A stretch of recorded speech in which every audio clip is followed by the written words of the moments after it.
Nakaraang linggo nga mga bulero, maraming PBA fans ang nabigla sa malaking balita na nilapag ng MVP Group matapos nilang kunin si Alapag bilang bagong head coach ng NLEX Road Warriors.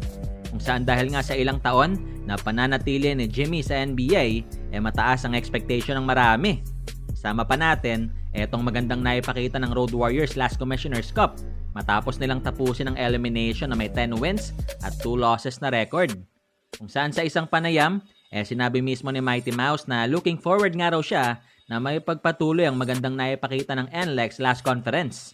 I think obviously the team did very well in the eliminations last conference, and hopefully we can try to build on that. I'm looking forward. I haven't seen the team yet, so looking forward to meeting the rest of the staff and the players hopefully very soon.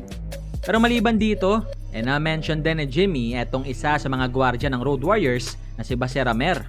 I believe Baser Amer, he and I were together at Morocco once upon a time, but I think most of the players, weren't playing when I was still around. So again, just looking forward to meeting the players and excited about the upcoming conference. Pero maliban kay Baser, natanong din kay Mighty Mouse kung alin sa mga koponan ang looking forward siyang makatapat. Kung saan dito, di nagdalawang isip si Jimmy na isagot ang koponan ng Magnolia na ngayon hinahawakan na nga ng kanyang dating Gilas teammate na si LA Tenorio.